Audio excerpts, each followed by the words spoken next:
Gıyla, kiçi bulguruları koyuşturmazsanız çaltlaşın. Aynen, şitayda bir oğlan sana karışıp dur. Senin yanına gelipdir. Bolya. Häzir şonu dağı duvarı şitayda görünmez ýaly deýinle. Ne edersin? Öýlenjek gelip ayak kakıp dursa.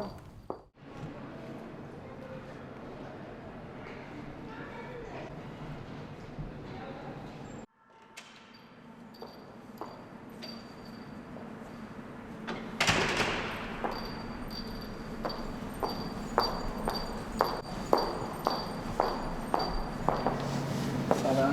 Siz mi? Salam. Siz başlığına araşıyordun. Hawa. Ben ona gidivereceğim. Sağ olun. Uy yok durun. Men hiç kime garaşamakla. Yöne biri gelmeli. Ha şey değil mi? Olmasa şu gelmiyor adamın bile çağır aşağıya şu tayda. Kimmiş şol beydik garaşar ýaly? Gelerlerdir uğurmadık çemçe ýaly. Bulmadık çemçe abi. Hawa. Sınav vakti böyle değil. Yokla, men onu ömrümde bir gedem görem. Ben olmağına adına öyleyensine. Hadına mülema, formadım. Bilesime mülema. Kim varsa şov olsun mu? Kim burada şov olsun? Siz toy hatta uğurlaşmak için gelensiniz ha? O ne edip bildiniz? Men köyde gözümde aytdım da. Men sizin toyunuzu gurnayan değil mi? O şeyleri. Inni näme hyzmat? Ya işte açarlar çalışmalı. Yok. Onu bede ötkötmeli. Yok. Ben size öylünce koyan kıydım. Hatta aytıp veriptim mi? Siz şonu aytmak için yörük tuştak geldiğin. Yok. Benim alacak kıydım. Men işim toy gurnamak da. Aljak kıydığınız hatta olsa dostlarınızı bilen gurlaşayım. Aynen. Ben bärik öylünce kıydım. Yani duşmağa geldim.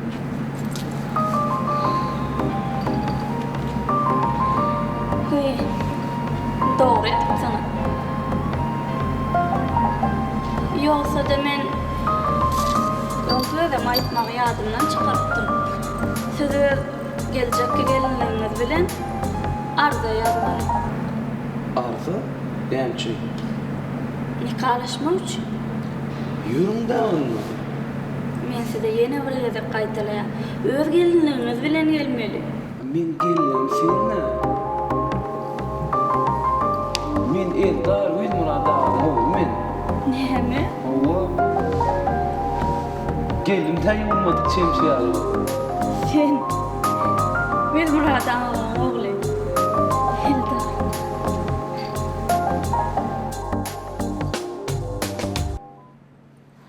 Sen men fikrimi bilesin gelmedi mi?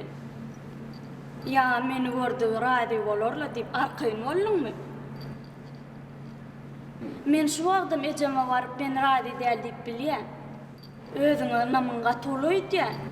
Birazajyk kiçeltek näýli görýän? Dursana ayna.